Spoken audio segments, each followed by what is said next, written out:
toda su presentación, nosotros pasamos a hacer todas las preguntas que se realicen durante su presentación. Más sin embargo, si ustedes ven que a mitad de presentación hagamos algunas preguntas, lo dejamos en su libertad de que conversación.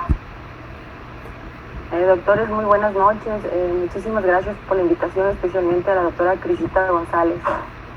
Yo prefiero al final terminando la charla. Si no tienen problema. No hay ningún problema. No, doctora, es de su libre albedrío. Entonces, bueno, doctora Guillén, un placer tenerla acá en nombre del grupo de Buenas Notas, y cuando guste ya puede comenzar con su presentación. Muy bien, muchísimas gracias. Una vez más, como les había mencionado, este grupo me pareció muy interesante, muy bueno cómo se están moviendo en pro de la ciencia, de tratar de retroalimentar y de introducir temas importantes de endodoncia. Así que muchísimas gracias a la doctora Crisita González, y vamos a hablar de bioseguridad en endodoncia. Voy a compartir pantalla ahora. ¿Estamos ahí? ¿Sí? ¿Doctora? Sí, perfecto. Está muy bien. Voy a dejar el video porque para así tener mayor datos para la presentación, ¿sí? Entonces,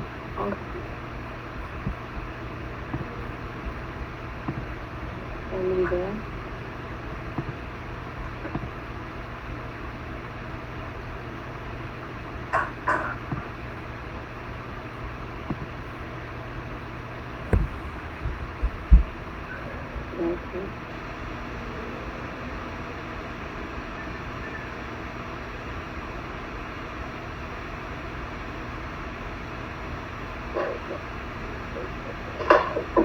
¿Estamos ahí? ¿Ahora sí?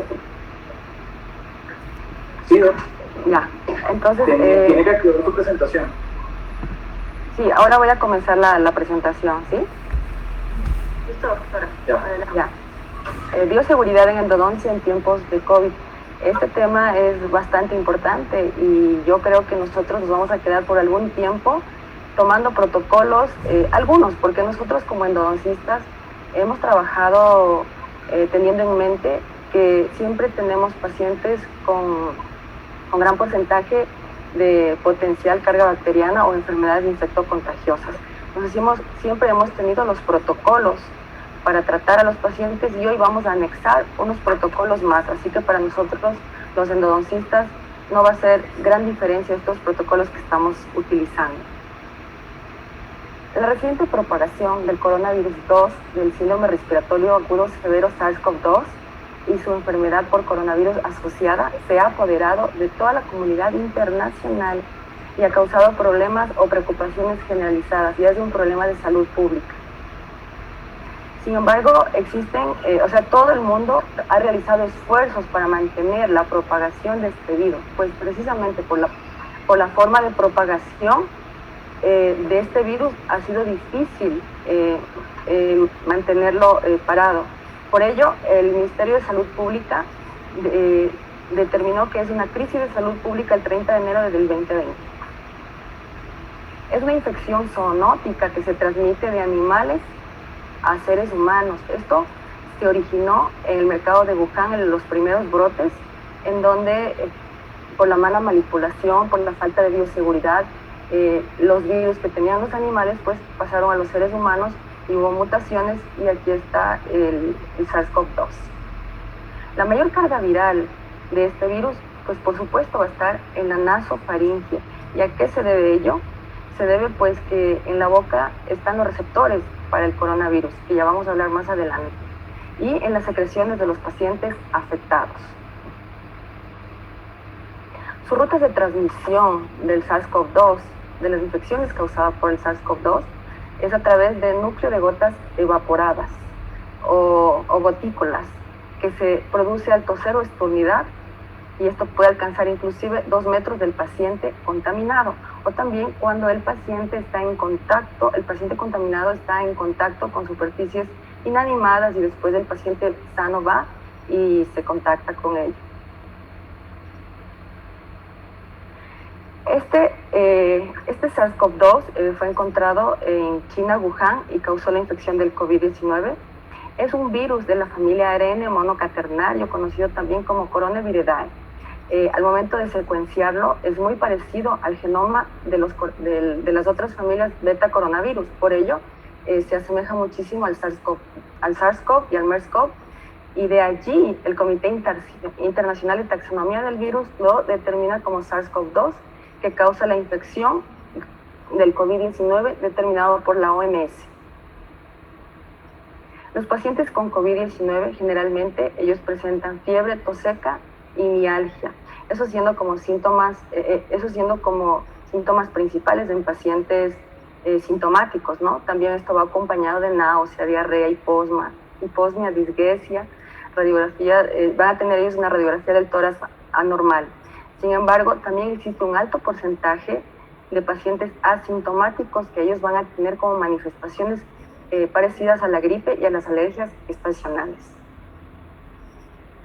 Existen reportes en la actualidad, ¿sí?, en dermatología, de pacientes de entre 0 a 20 años que presentan como único brote eruptivo alérgico dérmico en la piel, como se puede apreciar aquí.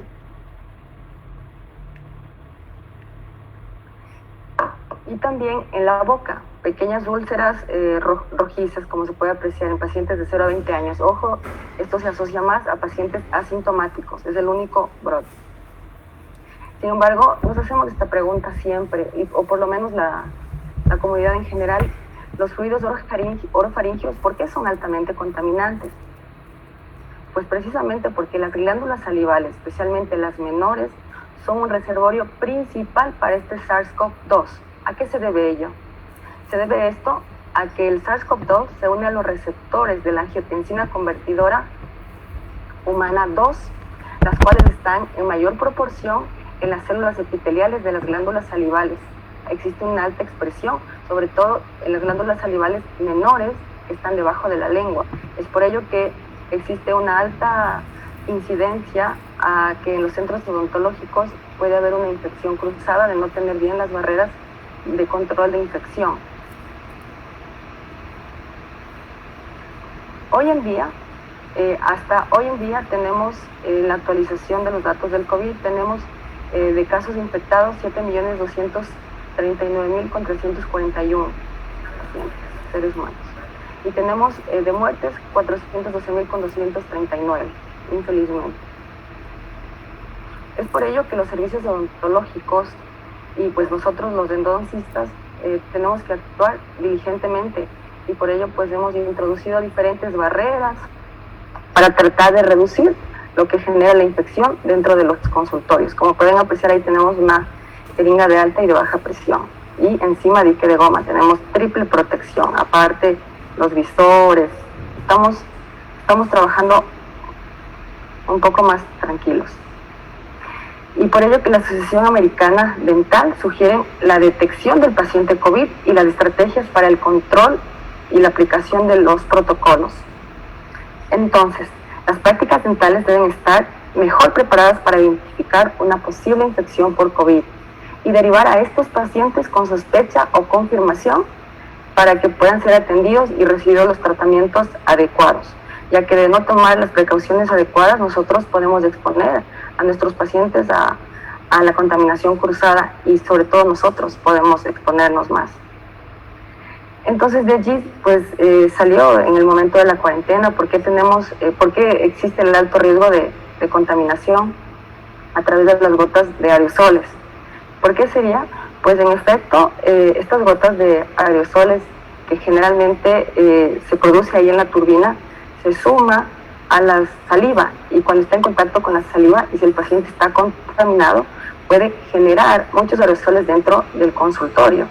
Inclusive en ambientes de 21 a 23 grados y con una humedad del 65%, los aerosoles pueden durar de 2 a 40 minutos. Ojo, esto va a depender del tamaño de la molécula.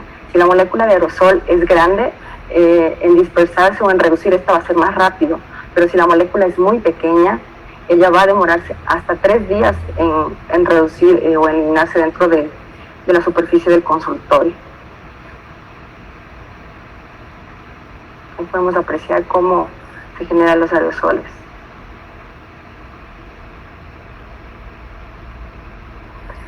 Entonces, la Asociación Americana Dental, en época de cuarentena o emergencia mundial que estábamos hasta hace poco, sin embargo, existen países que entraron a una cuarentena estricta, como por ejemplo en Chile. No sé si tenemos doctores de Chile que más adelante nos confirman. Ellos entraron hace poco a una cuarentena estricta. Nosotros, gracias a Dios, estamos saliendo de a poco de esto y hoy en día estamos en semáforo amarillo y podemos atender normalmente en nuestros consultorios. Sin embargo, cuando estábamos en cuarentena, pues teníamos que hacer un telestreaming o triaje y hacerle pues las preguntas telefónicas al paciente si estuvo expuesto, si estuvo en una ciudad con alta incidencia de esta infección y sobre todo si tiene los síntomas. Y telefónicamente pues tratábamos de ofrecerle alivio al paciente para que lo posible se pueda quedarse en casa el paciente, pues, y si ya es urgente, pues atenderlo en el consultorio y sobre todo si el paciente es asintomático, ganar tiempo, que se vaya al especialista y de esa manera atenderlo en el consultorio. Y una vez que el paciente llega al consultorio, él tiene que firmar ahí los consentimientos dentales del COVID, justificando si era una emergencia o no, y si es que tuvo historia de COVID o tiene historia de COVID. Hoy en día aquí en el Ecuador tenemos el consentimiento informado para atención odontológica. Durante toda la emergencia esto va a estar aquí en el Ecuador. Esto es lo que estamos llenando en nuestros consultorios. Una vez que el paciente llegó, antes nosotros ratificamos si la emergencia era realmente necesario atenderle. Se justificaban emergencias donde tenían abscesos periapicales agudos o crónicos o traumas dentoalveolares. Y solo ello justificaba la atención dental para emergencia. En cuanto a las emergencias dentales, en el Departamento de Salud de la Universidad de Wuhan, específicamente en el Departamento de Endodoncia, analizaron el porcentaje de las emergencias en este tiempo. ¿Sí? Entonces compararon del 2019 y 2018. Entre el 2018 y 2019 hubo una reducción de emergencias. Sin embargo, en esta cuarentena que hubo ya en Wuhan, las emergencias dentales subieron al 50.26%. ¿Sí? Esto pues se debía a que era el único centro donde estaban con todos los protocolos y para poder atender a los pacientes odontológicamente, y ya que las otras instalaciones odontológicas estaban cerradas. Y de todas las emergencias, la pulpitis irreversible sintomática fue la más común.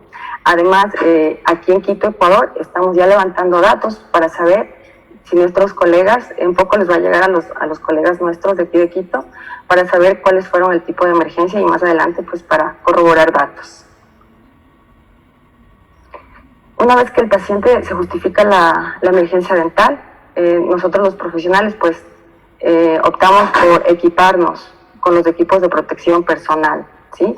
Ello incluye gorra descartable, incluye overol, incluye respirador, incluye mascarilla quirúrgica también descartable. El overol ahora lo vamos a discutir, qué opinan el resto de colegas, ¿sí? Y bata, ¿sí? Y por supuesto, en cuanto de los overoles, aquí lo podemos discutir un poquito, ¿no? Por ejemplo, en las revistas de alto impacto, por ejemplo, en esta de Cochrane, en cuanto hicieron relevancia a un artículo de las recomendaciones de reabrir y de atender a los pacientes nuevamente, ellos descartan la posibilidad de utilizar estos overoles, porque precisamente por el mal uso que se hace o porque tal vez estamos nosotros tal vez colocándonos mal y de esa manera podemos más bien infectarnos más o hacer más infecciones cruzadas. Pero en mi caso he manejado esto estrictamente y yo me siento más segura con una tela que sea antiflujos y por supuesto que una tela muy sencilla que no sienta mucho calor. Yo me siento muy cómoda, siento que me tapa toda la parte del cuello hasta el cabello y me siento un poquito más segura. Yo no la descarto de mi práctica, no sé ustedes. Y por supuesto, siguiendo con el equipo de protección personal, tenemos los visores, las gafas. En cuanto a los visores, apenas salimos a atender las emergencias. En mi caso, yo compré los visores que me recomendaban, y resulta que en la práctica visores y gafas, y era un plástico que se movía, no me sentía cómoda. Entonces después tuve que comprar otro visor de acrílico R92, un acrílico muy parecido a las gafas y que se empaña nada y es perfecto. Y he optado por utilizar mi visor sin las gafas, me siento más segura y cómoda, porque todo esto pues sí nos hace sentir a veces incómodos, pero dentro de lo que se puede, y no descuidas la bioseguridad, podemos sentirnos un poco más seguros y cómodos. Continuando con los equipos de protección personal, tenemos aquí que el Centro para el Control de Prevención de Enfermedades nos dice que debido a la incertidumbre que todo el mundo está padeciendo esta pandemia, podría haber una escasez del equipo de protección personal, y si tal vez hay esa escasez, ellos recomiendan usar con prudencia, especialmente los respiradores, y de ser necesario esterilizarlos. No es la recomendación esterilice, pero si es necesario se podría esterilizar, y aquí les presento una opción para esterilizar con un esterilizador de luz ultravioleta que es una longitud de onda corta de 200 a 300 nanómetros, es potencialmente dañino, tenemos que estar hasta con gafas si tenemos esto en los consultorios, ¿ya? Pues bastante bueno para reducir la carga bacteriana. Entonces, continuando con los protocolos de ingreso al consultorio, tenemos los protocolos del paciente, ¿ya? El paciente se va a encontrar en la entrada de los consultorios con bandejas sanitizantes o con películas adhesivas desinfectantes que se está utilizando. Apenas salió aquí la cuarentena, lo que se utilizaba y lo que se sigue utilizando son las bandejas sanitizantes, con el objetivo pues de limpiar el calzado de los pacientes y de esa manera encima más colocar los zapatones y que entre con menos carga bacteriana. También se está utilizando estas películas adhesivas desinfectantes que son físicas y químicas, aparte de que retira como pega los restos de la suela, también tiene un líquido que desinfecta. Es bastante interesante esto, me gustó esta nueva política que están optando. Esto es nuevo para mí, desde hace una semana que lo he visto aquí en los hospitales de Quito. Se toma la temperatura del paciente y de cumplir con la temperatura normal, él puede ingresar.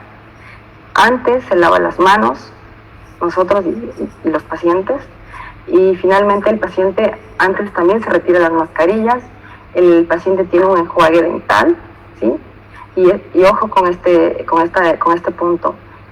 Las recomendaciones son que el primer enjuague dental el paciente tiene que depositar fuera de las instalaciones o por lo menos fuera de la cabina principal, ¿ya?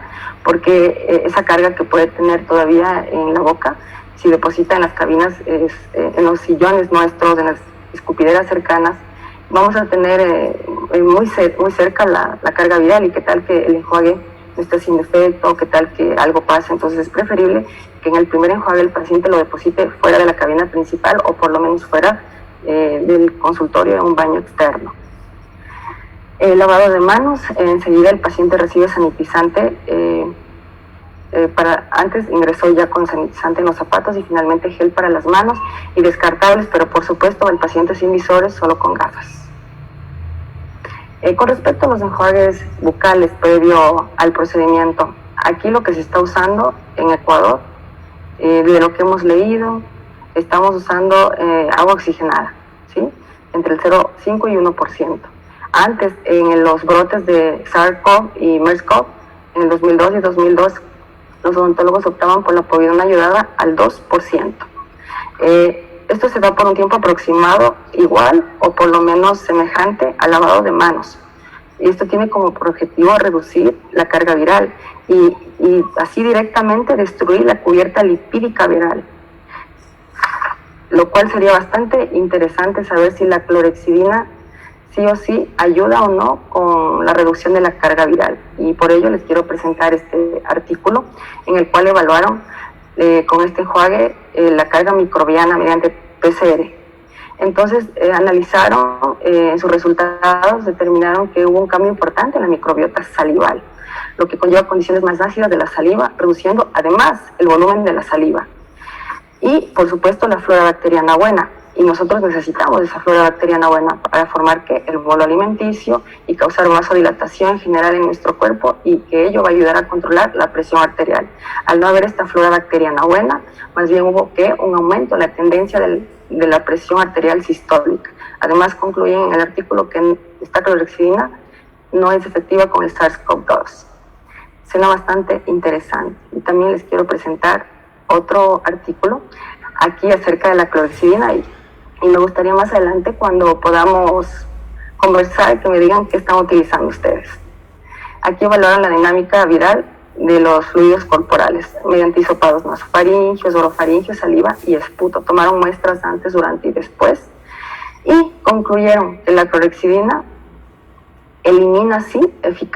reduce eficazmente la carga bacteriana, la carga viral del SARS-CoV-2. Así que, y que por supuesto mayor carga bacteriana está a nivel de la saliva en comparación con la orofaringe. Y en este artículo, pues más bien recomiendan el uso de la clorhexidina. Así que más adelante lo vamos a hablar.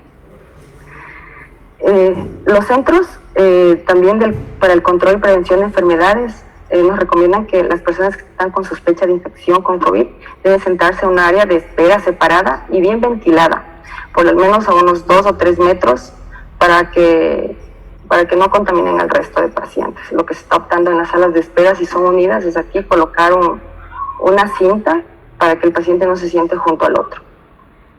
Y dentro de los procedimientos endodóncicos, que en este momento lo vamos a abordar, son bastante interesantes, ¿no? En el caso de las emergencias, que acabamos de pasar la cuarentena obligatoria, supongamos que en el teletriaje no se pudo saber bien la razón por la cual el paciente siente el dolor o algo, pues en el caso de que sea otro tipo de emergencia, se le pedía una radiografía panorámica para reducir las radiografías en el consultorio, porque el paciente puede estar asintomático, tal vez él no sabe y nosotros peor, y de esa manera podemos ya ir fijo a la radiografía periapical. Y de necesitar imágenes intraorales, por ejemplo, es importante colocar doble protección en el sensor para evitar la contaminación cruzada. Usar dispositivos descartables como espejos bucales y la jeringa Carpool con mango de aspiración. Y acompañado a esto, una muy buena técnica de anestesia para que luego no tengamos que estar retirando el dique en contacto con la boca. Y el dique de goma es espectacular, como les dije al inicio, nosotros siempre hemos tenido estos protocolos, los endodocistas, de utilizar el dique de goma, ¿ya? Ello nos puede reducir hasta un 70% de la exposición de las partículas del aire.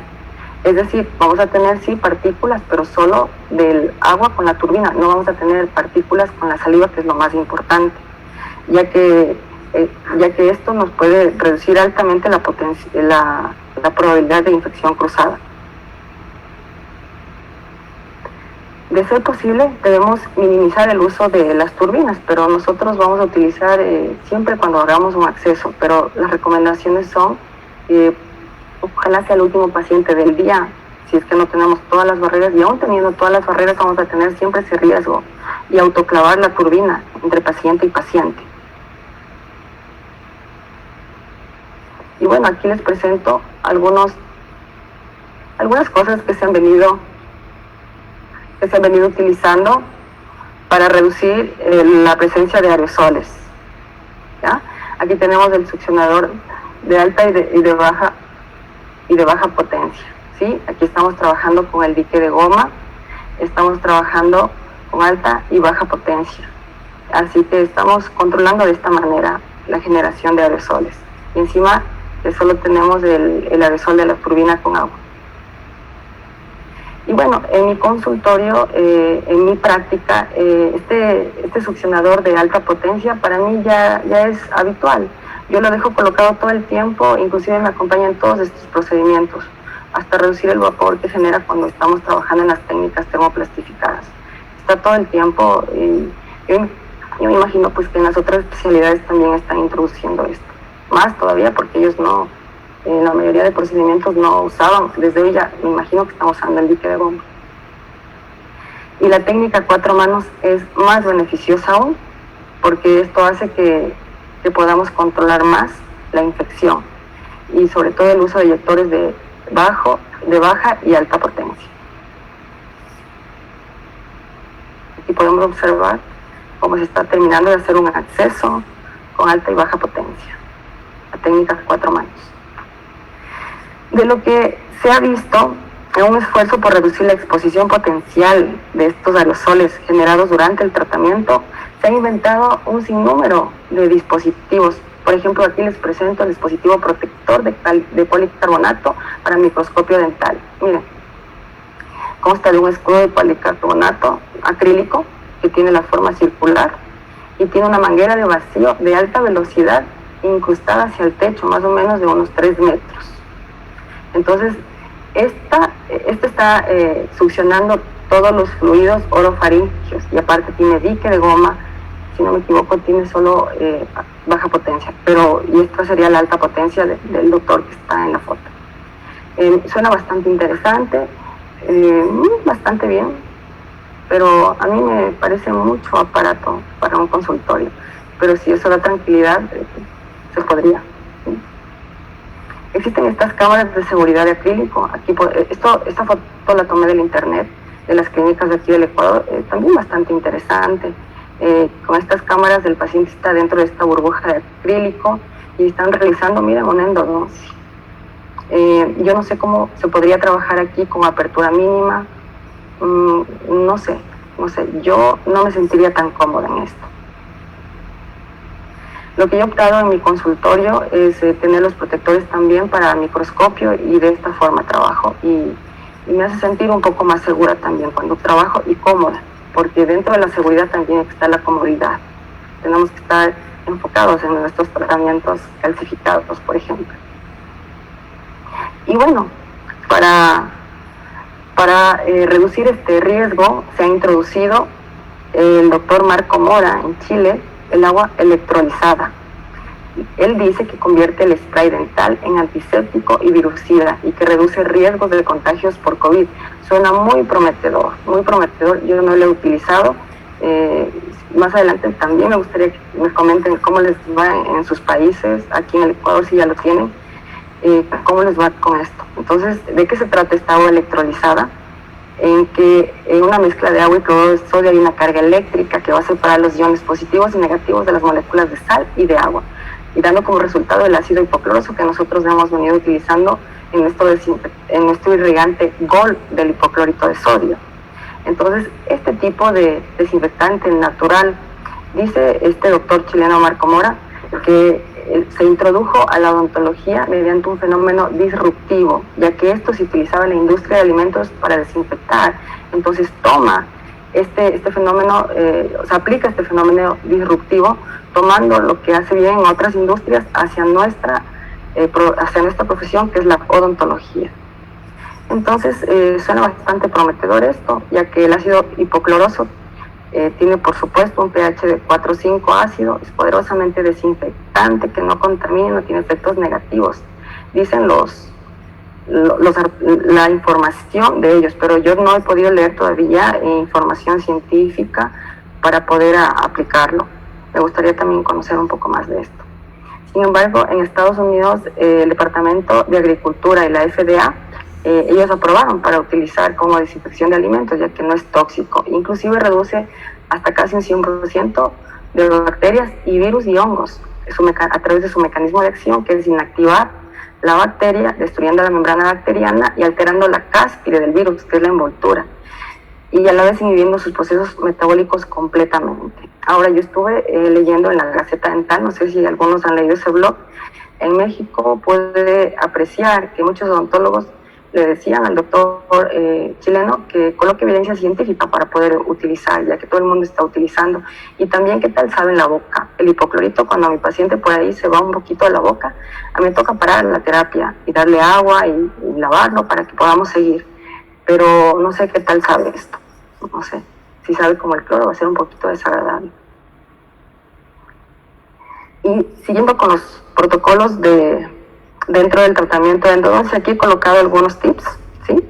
Algunos tips para reducir el tiempo de trabajo dentro de lo que se puede, pero ojo, sin alterar la calidad de tratamiento de endodoncia, sin comprometer ni un solo segundo. Por lo tanto, un pequeño así resumen, es una buena técnica de anestesia, presas nuevas, terminar si es posible en una sola cita, técnicas automatizadas. Los endodoncistas, yo creo que la mayoría tiene técnicas híbridas y tal vez, querido odontólogo, usted hace endodoncias, mezclemos un poco manual y rotatoria, o un localizador apical que ustedes sepan leerlo todo el tiempo y así nos disminuya las tomas radiográficas. No nos disminuya, sino sea más eficaz la toma radiográfica. Y en lo posible, pues, realizar ese momento o comenzar a realizar la restauración o algún tipo ya de rehabilitación definitiva. Y en cuanto a las tomografías dentales, pues pedirles, en el caso de que ya sepamos que es una pieza calcificada, si van a hacer algunas citas y una vez en la siguiente cita que venga con la tomografía dental y jeringas que puedan tener por lo menos un 5 ml ya de irrigante listo. Y en la obturación, si es para poste, dejarlo ya obturado los milímetros que necesitan para colocar el poste, y de acuerdo a la técnica que ustedes tengan habilidad y destreza, porque en estos momentos es así, y reducir un poco el tiempo de trabajo con las técnicas que ustedes ya lo han hecho durante todo este tiempo. Aquí les presento un tratamiento mío de la cuarentena con esta técnica de termoplastificación. Entonces, con respecto al espacio entre paciente y paciente, es muy importante, por ejemplo, en odontología general se les da, lo que nos dicen los protocolos es 1 hora. No sé si el procedimiento dura unos 20 minutos, el resto del tiempo está en tiempos de desinfección, asepsia y antisepsia. Nuestra cita por lo menos durará 1 hora, hora y media, y yo considero unos 40 minutos para estos procesos. En endodoncia nosotros dejamos ese tiempo así, más o menos en unas 2 horas y media a 3 horas entre paciente y paciente. No sé ustedes, ahora no como. Entonces, una vez que ya terminamos de atender al paciente en el consultorio, los aerosoles pueden sobrevivir hasta 3 días, como les había mencionado, en las superficies inanimadas. Y esto dependiendo de las temperaturas. Aún más, va a vivir en condiciones húmedas, como les había comentado, a 63% de humedad. Puede vivir tranquilamente.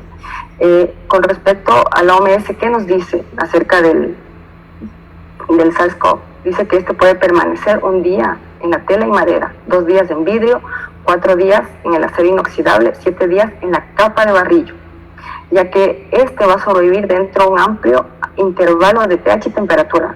Pero lo más importante es que es sensible al calor y los procedimientos de desinfección ordinarios. Entonces, nosotros tenemos para escoger las actividades de desinfección que están consideradas como las mejores herramientas de las que nosotros disponemos aquí para reducir, para eliminar la carga bacteriana, y de esa manera no se transmite. Por ejemplo, tenemos de alto, de nivel medio y de bajo nivel. Tenemos entre glutaraldehídos, entre alcoholes e hipoclorito de sodio. ¿Pero qué dice la OMS? ¿Qué nos recomienda? La OMS nos recomienda que no todos los antisépticos y desinfectantes vale para todo, y que después de los estudios que ellos han hecho, recomiendan que lo más importante es limpiar con agua y detergente neutro y cepillado frocal. Después de ello se puede hacer una desinfección. Ojo, porque si no se hace este procedimiento mecánico, puede quedar ahí en la superficie materia orgánica, y ello impide el contacto del desinfectante con la superficie y se puede inactivar y no vamos a tener la acción que deseamos. Y que ellos recomiendan después de la limpieza el cloro o el alcohol. El cloro entre el 70% hacia arriba y el cloro desde el 1% y el alcohol del 70% hacia arriba, para destruir los microorganismos remanentes.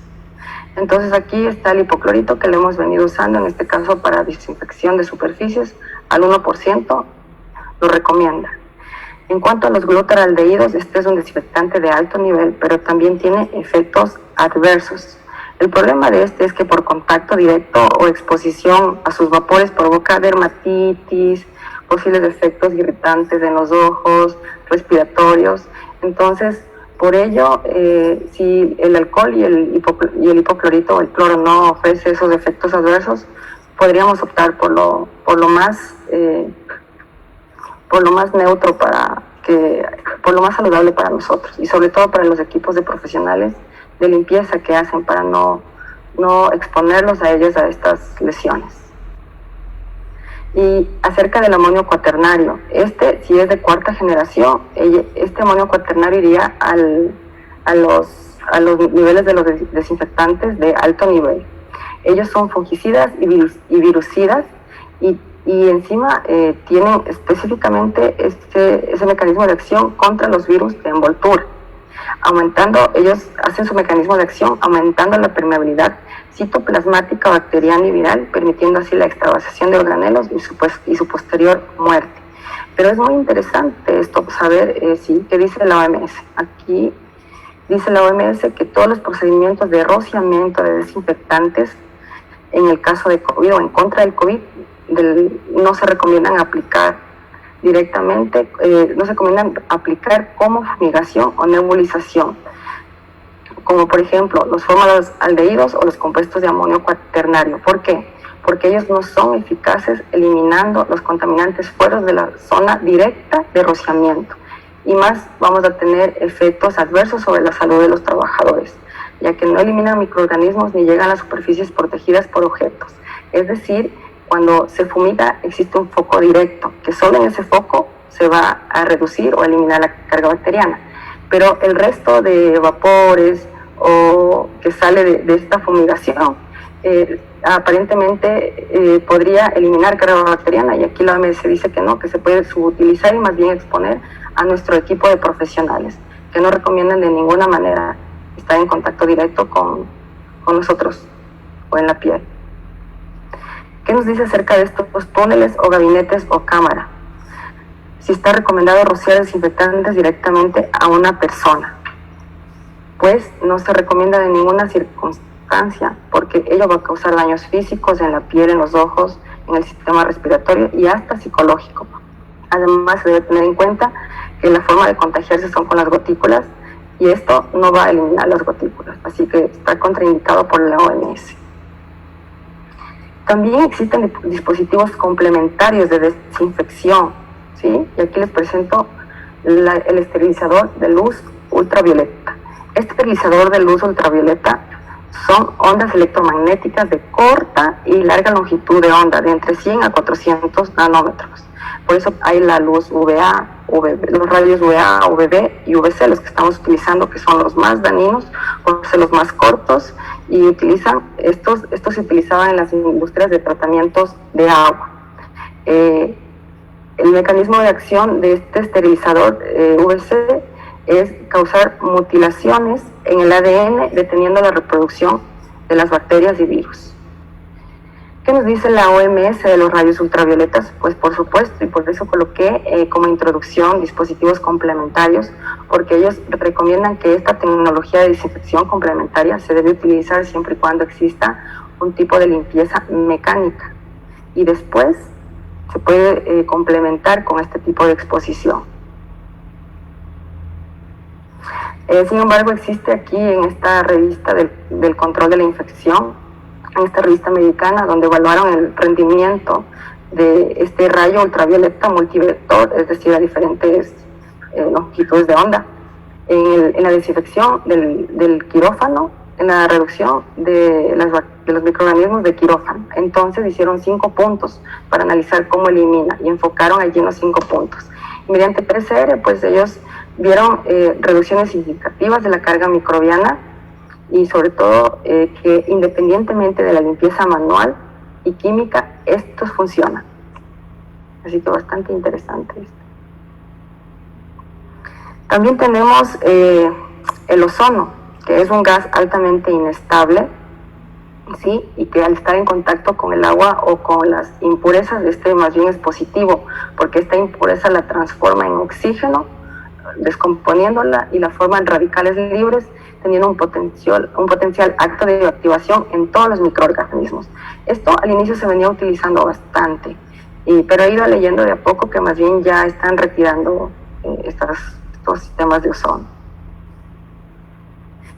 También se está viendo ahora último aquí en Quito las limpiezas a vapor, en donde en una máquina caliente el agua a 200 grados y esto elimina el coronavirus en 30 segundos y el de influenza también. Todo esto para desinfectar la cabina principal de nuestro consultorio, ¿no? Y después de haber tratado al paciente, se recomienda la única manera de eliminar 100% esporas y bacterias con el autoclave. O también existen otros métodos de esterilización como el óxido de etileno, que eso no disponemos aquí en el país. Tenemos una buena autoclave en nuestros consultorios, eso es buenísimo, acompañado de detergentes enzimáticos y bien colocados dentro de la fundita de esterilización, que estén muy holgados. Esto ayuda a que el autoclave haga su objetivo de eliminar esporas y bacterias. En cuanto a las mangueras de succión del equipo, se deben someter entre paciente y paciente por lo menos 20 segundos a un tipo de succión, de succión, sí, de este hipoclorito puede ser, o también puede ser el alcohol, al 0,1%, 20 segundos entre paciente y paciente. Se tiene que hacer esta succión. Y el protocolo de retiro del equipo el equipo personal de protección se debe hacer así. Una vez que nosotros terminamos de trabajar, tenemos que colocarnos alcohol en los guantes y tenemos que eliminar los guantes. Después colocarnos ojalá unos sobreguantes y comenzarnos a retirar en este orden: gorro, visor, bata, gafas, mascarillas, zapatones. Y si utilizamos sobreguantes, ahí sí retirar los sobreguantes. Todo este equipo de barreras descartables van a esta zona roja. Sí, y recomiendan el recambio de mascarilla quirúrgica entre paciente y paciente, pero si durante el paciente esta se humedeció por alguna razón, se debe inmediatamente cambiar tanto el respirador N95 como la mascarilla quirúrgica. Y los lentes deben ser lavados con agua y jabón y con alcohol al 75%. Aquí hay que tener mucho cuidado, ¿no? Porque el alcohol sí causa problemas en el reflectante de nuestro sillón, en la luz. Entonces, si nosotros lavamos directamente ahí, altera al reflectante de la luz. Y también si utilizamos tanto cloro, también se puede destruir las superficies. Así que, pero bueno, tanto a la piel no vamos a tener tantos efectos adversos. Entonces sería de minimizar sus efectos adversos y más bien pues utilizarlos porque tiene más efectos favorables estos dos desinfectantes. Y es importante que cualquier mascarilla que nosotros estamos utilizando aquí en el país, que todas estas mascarillas tengan la prueba de eficiencia de filtración bacteriológica para nosotros utilizar, porque si no tienen esta prueba, tal vez el respirador no funcione. En los consultorios, junto a la cabina de trabajo, en el sillón donde nosotros trabajamos y atendemos a los pacientes, no debemos tener computadoras, ni bastos, ni celulares, ni iPads, pues aquí lo tengo solo para efectos de foto. Yo puedo ya ir concluyendo y decirles que podemos tratar pacientes con COVID-19 asintomáticos, ya que el periodo de incubación puede variar de entre 0 a 24 días. Y la mayoría de pacientes van a desarrollar síntomas leves y ellos tal vez no saben y nosotros tampoco. En ese sentido, se debe considerar a todos los pacientes como potencialmente infectados por este virus y aplicar siempre protocolos de control de infecciones. Y en lo posible, reducir el tiempo de tratamiento y el control de la exposición para que en estos dos puntos nosotros tengamos menos riesgo de propagación del SARS-CoV durante el tratamiento endodóncico. Así que yo les agradezco muchísimo. Ahora podemos conversar acerca de todo lo que hemos hablado. Gracias. Y aquí de una vez les presento la siguiente charla de los endos Buenas Notas. Aquí tenemos sesión con los doctores Juan Carlos Paz y Jorge Junglich. Van a hablar ellos acerca de mínima invasión desde un abordaje multidisciplinario el martes 16 de junio a las 7 de la noche. Gracias chicos y gracias doctores. Doctora, primero que nada quiero felicitarla por su ponencia, de verdad excelente la ponencia, todo con basamento científico, por los conocimientos transmitidos que son de gran ayuda para todos. Doc, en estos momentos voy a hacer un par de preguntas, bueno, algunas preguntas que tenemos por acá que formularon algunos de los participantes. Muchas gracias. Vamos ahí. Ya. La primera pregunta que tenemos es ¿cuánto tiempo deben estar las mascarillas, o sea, para desinfectarlas con la luz ultravioleta? 10 minutos como máximo, de 7 a 10 minutos. Pero ojo, la luz ultravioleta, los rayos UVC que estamos utilizando para... ¿Sí estoy compartiendo pantalla ahí? ¿Sí me ven? Ya le digo. ¿Sí? ¿La veo a usted? Listo, ya no me veo. Tiene que darle a la parte del botón de abajo donde dice iniciar video, al lado de silenciar, tiene un botoncito que dice iniciar video. Ya. Allí. Ajá. Entonces, tienen que ser los VC, se tienen una longitud de onda de entre 200 a 390. Si el rayo, si la luz ultravioleta que usted está utilizando tiene una longitud de onda corta de entre 200 a 390, ella puede esterilizar una mascarilla, un respirador en 10 minutos según la literatura. Ya, pero y referencia. No, dígame, termine, perdón. Porque si la longitud de onda siendo más corta es más dañina y más efectiva, y también es más dañina para nosotros. Para manipular este tipo de luz tenemos que estar con gafas y tenemos que estar lejos porque hasta es cancerígeno para la piel. Y como es tan corta es más dañina. Ok. Ya. Doc, en relación a algo que también volvieron a hacer la misma pregunta, que ya dijo que las mascarillas se pueden desinfectar con luz UVC. ¿Cuántos usos, la pregunta es cuántos usos aproximados se les puede dar esa mascarilla? O sea, ¿cuántas veces se puede desinfectar en este caso? Yo primero recalco que no existen recomendaciones que se rehúsen, nada más dice de ser necesario. Yo máximo lo hago 2 veces. Ya, porque también tenemos unas felicitaciones de parte del doctor Juan Carlos Izquierdo que nos estaba escuchando. Muchas gracias. Y otra pregunta que tenemos, Doc, es ¿cuál sería el lenguaje ideal para utilizar previo al inicio del tratamiento y cuánto tiempo debe ser realizado el enjuague por el paciente? 30 segundos y el enjuague que estamos usando aquí es el peróxido de hidrógeno. Ya. Ya. Y una pregunta similar a esa, ¿cuál es la relación de disolución que usted usa, por ejemplo, en el caso del peróxido de hidrógeno? 3:1. Ya. Ajá. Nata, ¿tienes alguna pregunta por allí de Facebook? Bueno, solo nos vuelven a recalcar y nos vuelven a preguntar, ¿no? Que tenían varias dudas acerca de cuánto tiempo tiene que estar el enjuague bucal en boca, ¿no? Pero creo que ya nos respondió 30 segundos y, o sea, mientras el paciente se lava las manos está con el enjuague en boca y ese es el tiempo que se recomienda tenerlo, todo lo que dure lavando sus manos, que generalmente son 20-30 segundos. Ok, doctora, muy bien respondida la pregunta. Y bueno, sí, hay unos par de preguntas, pero es casi lo mismo. Sí, es casi lo mismo. Aquí tenemos otra pregunta, Doc, que dice, ¿cuál es su opinión sobre el enjuague Oden B-5 que posee cloruro de piririno? Esto usan de cetilpiririno. Esto usándolo como enjuague inicial para el paciente previo a su cita. Yo desconozco de ese enjuague aquí en mi país. Tal vez el nombre comercial. No, o sea, formularon esa pregunta, realmente también lo desconozco.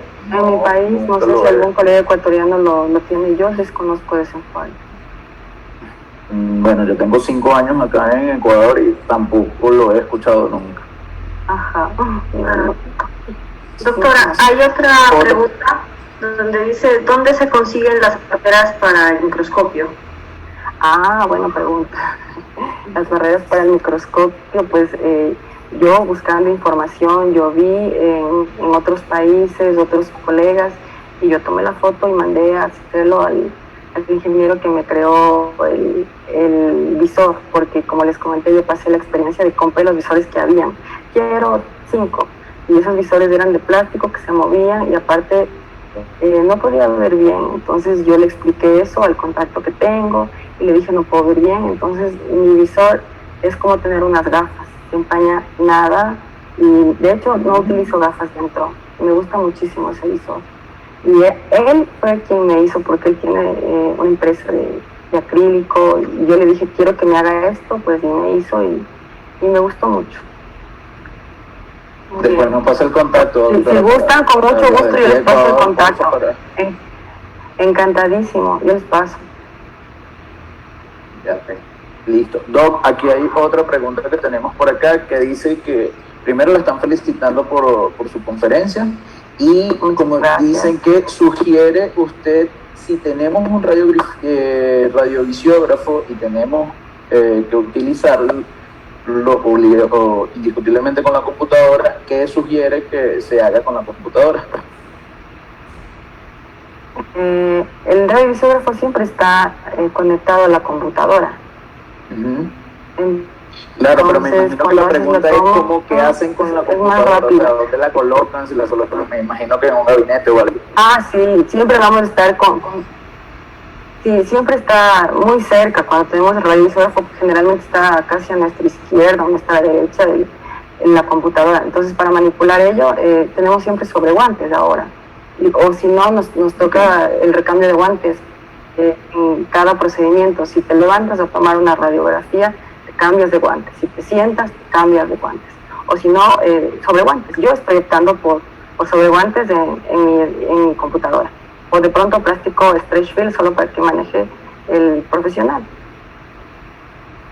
Perfecto, gracias por la respuesta. Esa era una recomendación que también, si me permite hacerla, que es lo que yo estoy haciendo. Cuando utilizo el RBD, utilizo el plástico, el film, y entre paciente y paciente lo quito, desinfecto el PC y lo cambio entre paciente y paciente. Una muy buena sugerencia. Y tu asistente puede tener otro stretch film ahí cerca, y es uno para ella y uno para ti, porque ella también está manipulando la radiografía. Otra pregunta que hace, ¿ya? Perdona, Luisito, te corté. Perdona. Sí, hay una pregunta en Facebook que dice, ¿dónde se puede conseguir el dispositivo para la succión de alta potencia? Mire, pues cuando yo hacía la charla, en realidad esta charla salió por todo lo que yo fui implementando en mi práctica diaria. Y yo iba conversando con la doctora Crisita y le decía, tengo esto, tengo lo otro, y una vez dijimos, ya, hagamos la charla de bioseguridad para presentar lo que yo tengo. Y en efecto, tengo un ingeniero biomédico amigo, y él me presentó lo que se está utilizando en otros países y todo, y probamos este succionador de alta potencia, porque primero me dio un demo muy grosero, muy grande, y yo tuve que probar y hacerlo justo a la medida del arco que a mí me gusta usar. Yo utilizo este arco de Young y los otros arcos no me gustan, y yo lo hice a la medida de mi arco, y entonces él tiene de diferentes arcos. A quienes gustan los otros arcos de Oz y algo, porque se tiene que colocar allí. Y también sirve pues para los procedimientos de rehabilitación, de odontología general. También tengo el contacto de ellos si gustan. Perfecto, doctora. Doc, tenemos otra pregunta por acá que dice que qué información tiene en relación a los purificadores de aire. A los purificadores de aire. La OMS no ha dicho nada hasta ahora. Yo no he leído en el último pronunciamiento del 15 de mayo. No colocó como dispositivos complementarios a ellos. No, yo no leí de eso, en la OMS. Listo. ¿Tienes alguna otra pregunta más, Luisito, por ahí? Aquí hay otra pregunta que acaban de hacer ahorita. Doc, saludos, soy uno de los residentes de endodoncia de la UTE y tengo algunas preguntas. La número 1, ¿con qué agente biocida usted recomendaría realizar la desinfección de las mangueras del sistema de succión? Son dos preguntas. Hipoclorito de sodio al 0,1% por 20 segundos entre paciente y paciente. De succión. Ya, perfecto. La segunda pregunta que hace el residente es, ¿se conoce con mucha certeza que las restauraciones provisionales con óxido de cianogenol, Cavit o Cortosol se caracterizan mucho por la absorción y absorción de líquidos, iones, gases y demás partículas? En el momento de la remoción de las mismas se genera de igual manera aerosoles pese a estar con aislamiento absoluto. ¿Cuál sería la recomendación que usted haría tomando en cuenta la hidrofilia de estos materiales provisionales? Bueno, si el paciente llega así ya a nuestro consultorio, pues tener succión de alta y de baja potencia. Y yo utilizo la pantalla reductora de aerosoles en la turbina. Yo uso eso. Al inicio trabajar con esta pantalla es un poco complicado porque es como trabajar con parabrisas que está continuamente con agua. Entonces yo tomo una gasita y voy limpiando la pantalla y reduzco así la generación de aerosoles.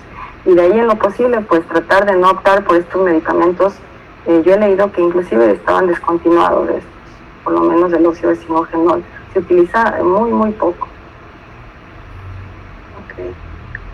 Doctora, una última pregunta ahorita que está apareciendo en el Facebook es respecto al aire acondicionado. ¿Qué comentarios puede hacernos? La OMS pues no ayuda, recomienda que no utilicemos el aire acondicionado, más bien estemos en una zona con ventilación natural, ya que en el aire acondicionado, en esos filtros, se puede propagar el virus. Okay, perfecto. Nos hablan también acerca de los rayos UVC, de cuántos watts deben ser para poder alcanzar los 390 nm. Bueno, ahí sí, ese dato no lo tengo en cuanto a watts, pero sí en cuanto a la longitud, que tienen que ser longitud de onda corta, entre a 400, y los de 200 a 400, los más efectivos son de 200 a 390. Los watts. Muchas gracias. Buena pregunta, lo vamos a leer. Sí, Doc, si me permites hacer una acotación, en ese caso Claro. yo sí conversé con un ingeniero de luz UVC y lo que ellos recomiendan son utilizar bombillos de más o menos entre 30 y 60 watts. Es lo que ellos sugieren. Bombillos. Que estén entre Claro. esos rangos. Miren, aprovechando que estamos aquí, yo les voy a presentar la lámpara de luz ultravioleta que yo tengo aquí en casa también, y también la tengo en mi consultorio. Justo, gracias, espera un segundito. Les voy a preguntar si entienden cómo se entiende, y todo es así como nanotecnología. Me esperan un segundito. Ya, adelante.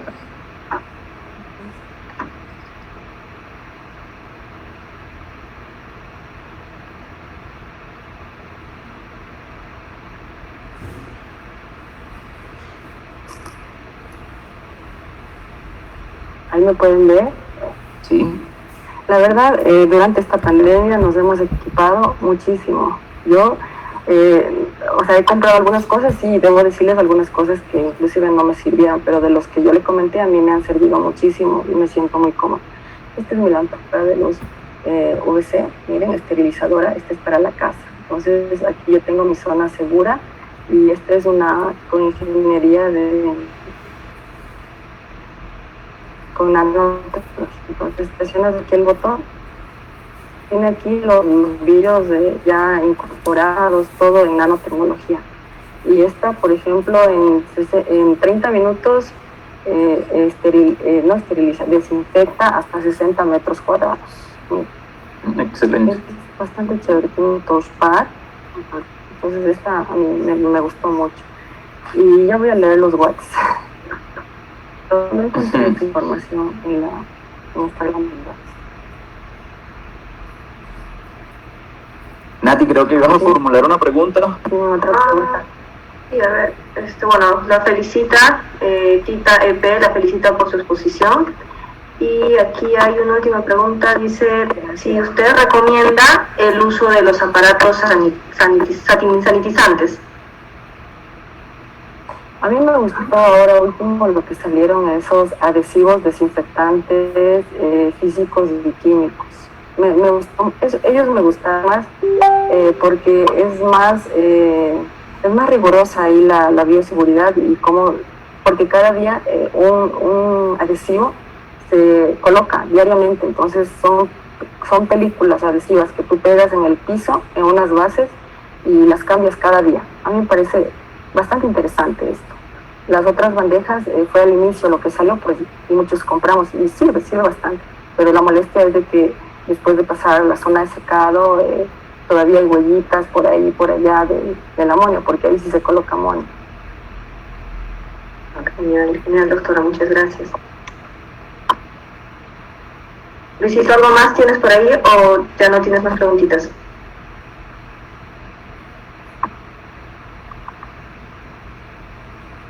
Luis.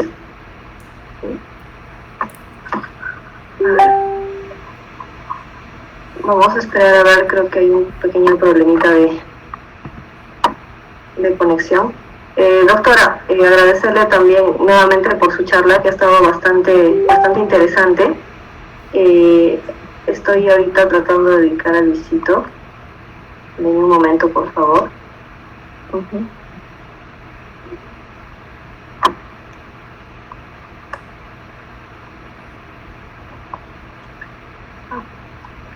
Luisito.